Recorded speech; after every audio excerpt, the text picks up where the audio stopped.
Bonjour, good morning. Today we will concentrate on the relative pronoun. Now, what are the forms of the relative pronoun? There are 4 or 5 forms of the relative pronoun. I will do only those forms which are required by your syllabus.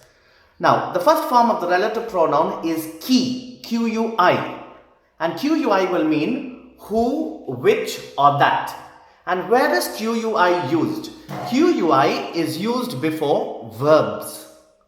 The second form of the relative pronoun is QUE, k. And what does k mean? K will mean whom, which or that. And k is used before subject pronouns. Subject pronouns like je, tu, nous and vous only.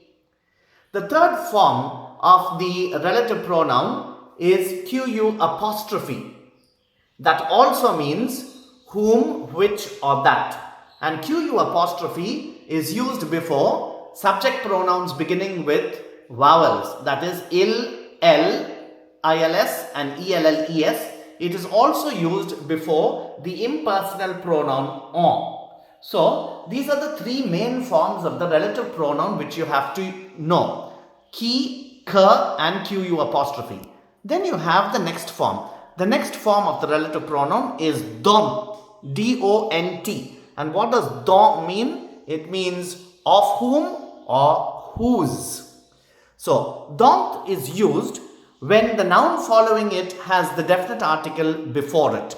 But I would advise you to please translate the sentence before using dont. That is a better way of putting dont in the sentence.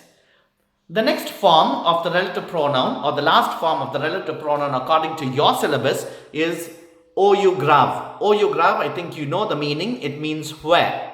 And ou grave is used if places are mentioned, or if places have to be replaced, or if places are referred to. Now, it does not necessarily mean that the name of the place has to be written. When we say places, it can refer to a town, a country, a nation. It can refer to a place like a classroom. All these are known as places. Now, let us go into a few examples.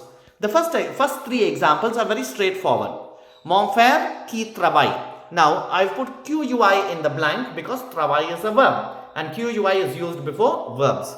In the second example, if you look at the example properly, les amis que nous rencontrons. Nous is the subject pronoun, QUE is used before subject pronoun. So, les amis que nous rencontrons. The third example, les choses qu'il aime. You look at IL, it begins with a vowel, therefore QU apostrophe is placed before it. Even the next example, the fourth example, la ville où il est né. The town where he is born. Now, if you look at la ville, that is the town. I told you when places are mentioned, you put OU grave in the blank. So, that is why we put OU grave in the blank. Now, the 5th and 6th examples, you must pay careful attention. The 5th example is quite easy. You have the definite article immediately after the blank. Therefore, you fill the blank with dont. So, l'enfant dont la mère est malade. The child whose mother is sick. But if you look at the 6th example, you don't have the definite article immediately after the blank. So, what do? We have to translate this sentence. This is the boy, dash, father I know. This is the boy, dash, I know the father. Any way you can translate it. So, this is the boy of whom I know the father. Or you can say, this is the boy whose father I know. Therefore, you get DONT in the blank. So, I hope you've understood these set of examples. Now, as far as your text is concerned, there is another way of doing the exercises. That is, joining the 2 sentences with dont. So, you have to join 2 sentences with dont. In the previous examples, those were all direct examples where blanks were given. So, you filled the blank with whatever form of the relative pronoun you wanted. Now, you have to join 2 sentences with the relative pronoun dont. So, we'll go into the first example. Voilà un musicien, j'aime beaucoup sa musique. Here is a musician. That's the first part of the sentence. You have the full stop after it. I like his music a lot. So, you have to join both these sentences. So, what do you do first? First of all, we have to understand that the word dont the word don't, it will appear wherever the full stop is. Can you see the full stop? I hope you can. So that's where don't will appear in the reconstructed sentence. So first we understand that don't will appear in the place of the full stop. Secondly, you have to change any possessive adjective in the second part of the sentence. That is, if the second part of the sentence has any possessive adjective like mon, ton, son, ma, ta, sa and all that, you have to change that to the definite article. So in this particular example, sa will become la. I hope you understand this.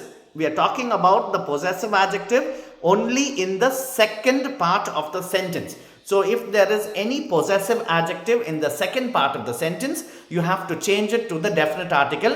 If you have a definite article, you leave it as it is. If you have anything else, you just leave all other things as they are. Only this possessive adjective has to be changed to the definite article. So now when the sentence is reconstructed, we will have voilà un musicien dont j'aime beaucoup la musique. Here is a musician whose music I like a lot. If you look at this sentence carefully, if you see it, you will see that don't is in the place of the full stop.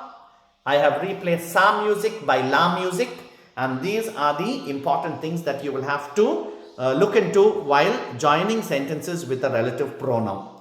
So I hope by now you would have understood the chapter on the relative pronoun. Merci, be safe, bonne chance.